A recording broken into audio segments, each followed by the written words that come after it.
children's shoes and moccasins, a teddy bear, flowers. Those are what surrounds the Centennial Flame, just steps away from this house, to honor the Indigenous children who never returned home because of the residential school system.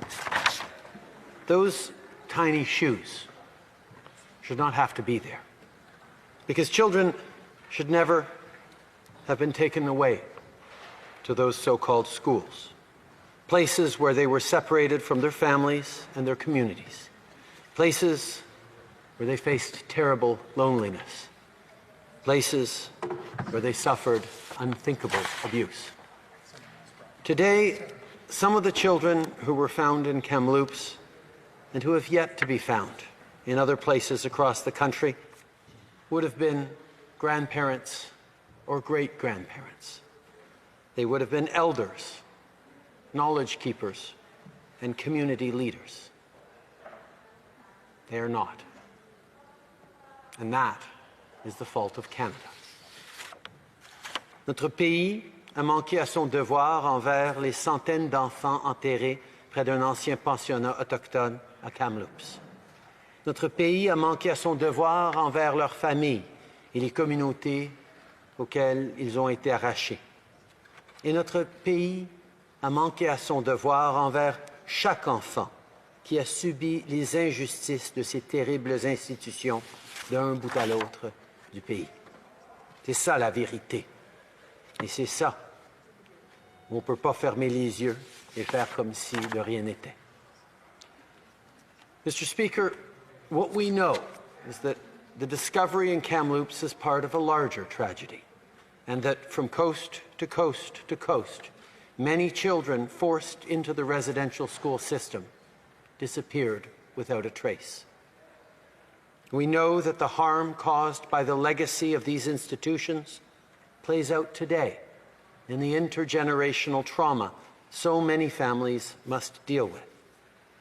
And we know that Indigenous peoples still face racism, systemic discrimination, and unacceptable injustices. À tous ceux qui souffrent, je suis vraiment désolé que votre pays vous a laissé tomber. On doit faire en sorte que ce genre d'échec systémique ne se reproduise plus jamais.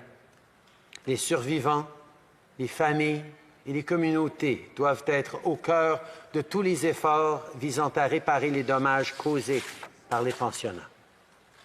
Today, I renew my pledge to right past wrongs, to support the healing of survivors, families, and communities, and to walk with you on this difficult reconciliation journey.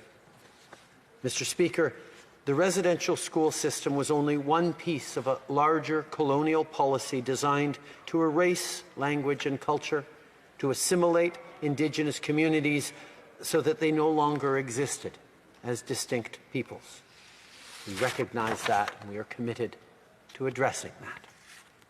Earlier today, I spoke with National Chief Perry Bellegarde and Chief Roseanne Casimir of the Secwepemc Nation. Chief Casimir expressed to me this, that all Canadians must stand in solidarity and ensure that these tragic stories are never forgotten.